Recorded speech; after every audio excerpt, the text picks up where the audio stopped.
Oromooti wala madhiisuu qabna. Tokko hin danda'amu yookiin immoo jecha impossible jedhu. Bara asaanaa kana keessatti qabsoo Oromoo sana dhiibne falmanne kun hin danda'amu kanaafuu duuba deebine harkaan dadhabne amma booda miilaan haa yaalluun dhufaa jirti. Dura waan hin danda'amne rabbuun uumu. Lama ba'aas irra jiru hin danda'u jettee jala taa'uun nama na gabroomsee osoo hin ta'in ifii of gabroomsite jechuudha.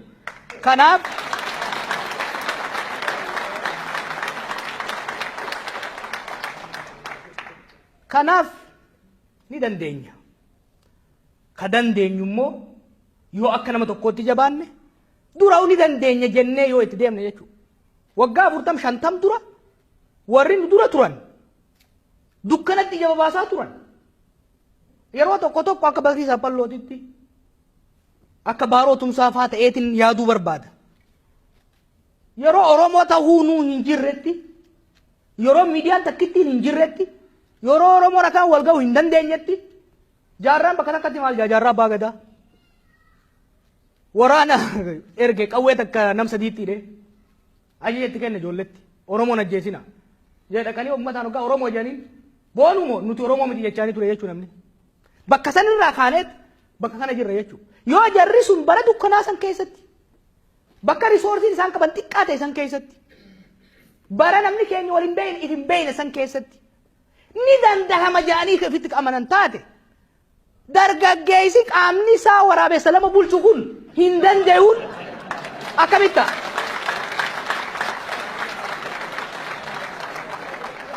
kun waan hin taane jechuudha. Wanni lammataaf irraa dhaasuu qabnu faallaa hin danda'amuuti. Faallaan hin danda'amu laaftuudha. Osoo laaffatte wal geenye alaan oolu. Osoo laaffatte arabni nama keenya akka re'eetti hin gurraatu. Osoo laaffatte wayyaan hin firiishanii nu hiixaa fi kuntaala tokkoo biyyaan hin baaftu. Laaftuu miti. Habashaan laaftuutti nu cabsine. Abboonni keenya hanga dhumaatti falmaniiti. Calanqoo irratti, Aanolee irratti, Azulee irratti, Gullallee irratti hanga dhumaatti falmaniif caalamanii mo'aman qawweedhaan caalamanii. Laaftuu miti jechuudha. Wayyaan laaftuu miti hin qabanne. Falmattee nama 45 itti dhabdeet nafxanyaa Amaaraa cabsiteet nus dhukkeen irraa kaaftee nu bulchaa jirti. Laaftuu miti. Laaftuu miti. Laaftuu miti jechuudha. Laaftuu miti. Waan hin danda'amnellee miti laaftullee miti. Maal isiin yoo hadalay nu taate yoo kafalman nu taate yoo akka nama tokkootti jabaanne yoo akka hawaasaatti wal qabanne yoo akka sabaatti jaarmeeyota jajjaba humna waraana jaba ka qoran nu taate yoo immoo nullee akka diina keenyaatitti duunee caccabsinee biyya teenya dhuunfachuudhaaf murannoo ka qabaannu taate wanni hin danda'amne hin jirtu sun immoo laaftuu miti jechuudha.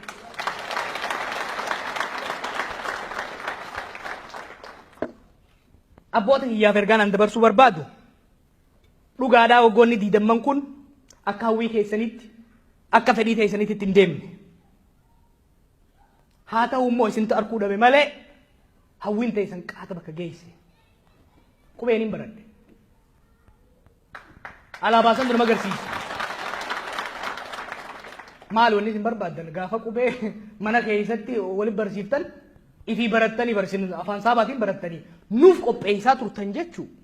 Nuti qubee isin uumtan saniin barachuun alaabaa Oromiyaa jaalannus jibbinus faarsinee guddachuun ijoolleen jillitun as bahuun wanni isin dalaydan galma gahuu isiitti agarsiifti jechuudha. Kanaaf hedduu don't be hard on yourself.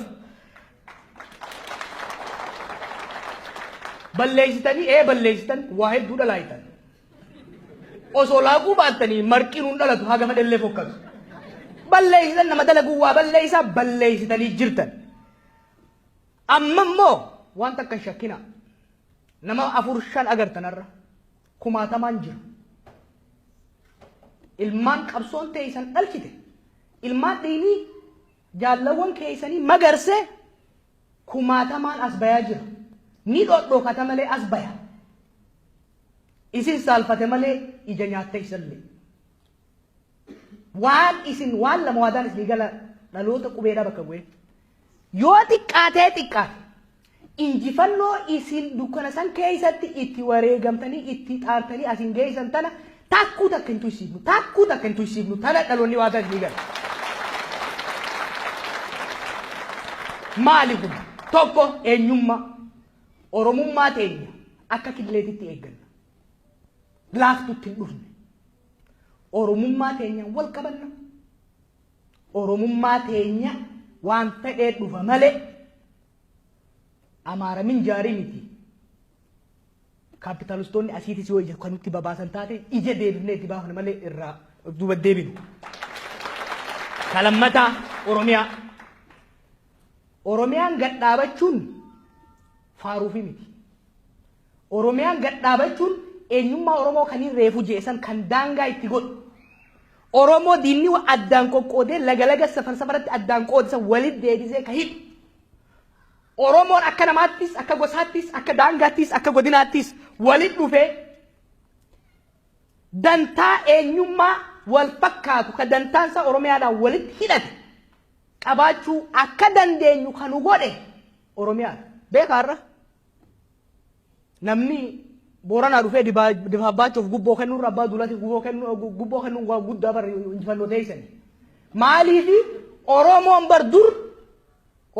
dur hanga qabaleetti illee alagaan bula ture jechuudha. Oromoon tun dhuftee gubboo walii kennu wal shuumu wal shaaruu danda'uun isiitu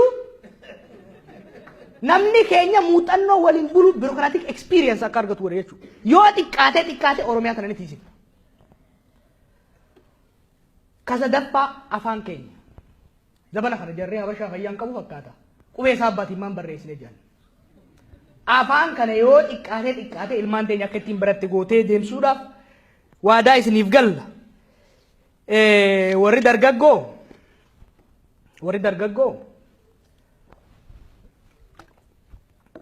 addunyaa kana keessa dhaloota gosa lamaa jira.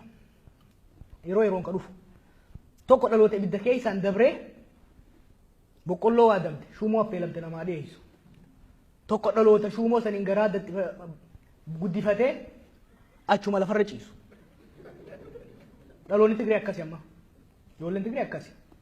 Ijoolleen Oromollee gariin akkas deemu deemti. Tigreen nyaattee gabbachuu yoo barbaaddes aangoodha qabdi. Biyya keenya irratti abbaadha. Nuti qubee xiqqoo tanaaf qabanne akka waan bakka takka geenye shuumoo jarri keenya fi belbelee nuu kanne tanaan garaa if guunne if kijibaa yoo ka jiraannu taate boru shuumoon jarri affeele kunis dhumeeti nafxanyaan shuumoon godhu ta'a. Namni abbaan kufe ilmaan ka ajan ka ilmaan kufe kute. Kanaaf dirqamni Oromiyaa fi Oromoo tana bakkaan gahuudha arra jeeluu irra jiru. Arra abarraa irra jiru, arra lubee irra jiru. Fiigodoo jetteen fiiguu hin danda'u jaarsi kun. Ar'a waan fedhe dhufa malee Oromoon isaan sababsannaan ifiif of abaara malee waa takka isaan irraa harkatu. Ar'a Oromoon haqa nurraa qaba jechuudha. Haqa kana immoo dhaadanneetuma ashwaashilaa fi yaasee sirbinee qofa waan ta'u miti. Waan abbootiin keenya dalagan sanii ol dalaguudha qabna. Dalaguu ni dandeenya. Wanni barbaannu hundi waan isaan qaban sanii ol harka dachaadhaan jira jechuudha. Kanaaf yeroo hunda waggaa Oromoon salphate qofa taane Oromoon suuditti akkas ta'e jechuurra karooraan wal mari'achuudhaan murannoo qabaachuudhaan Oromoof Oromiyaa tana bakka jarri abbootii keenyaan ga'e tanarraa fuunee taakkuu takka achi tarkaanfachiifnee ilmaan nu boodaa dhufan dhaalchisuudhaaf irratti hojjechuun dirqama keenya waan ta'eef namuu hoggaa galtan shuumoo abbootii keenyaa nyaachifnee deeqqifachaa buluu osoo hin taane garaa jabeeffannee dalayinuun dhaamsa kiyya. Walumaa galatti yeroon amma Oromoon keessa jiru yeroo barbaachisaadha. Yeroon barbaachisummaan isaa yeroo nuti jeequmsa keessaa itti baanee hanga tokko qaamaa qalbii walitti dhufaa jirru jechuudha. Yeroo kana gama dalagaatitti, gama waan firii buusaatitti, gama waan injifannoo buusaatii fi Oromoo gammachiisatitti jijjiiruun barbaachisaadha. An akka nama tokkootii fi akka ijoollee na wajjin dalayduutitti pirojektii reefu isin ibsine kana galmaan gahuudhaaf beekumsa teenya, qabeenya keenya, humna keenya yoo barbaachisaa ta'e lubbuu teenya itti kennuudhaaf qophiidha. Isin immoo isinis warri pirojektii adda addaa qabdan itti jabaadhaa guuza nu yaammadhaa oo shakkii takka malee dhufnee guuza isinii baana. Warri kun immoo bakka itti jirtanirraa gama dandeessaniin waan dalaynu kana akka fiixa nu baa'u nu gargaaraa nu bira ijjadhaan isinin jaa ulfaadhaa wayyamaa bara baraan naa jiraadhaa nagaa naa jiraadhaa.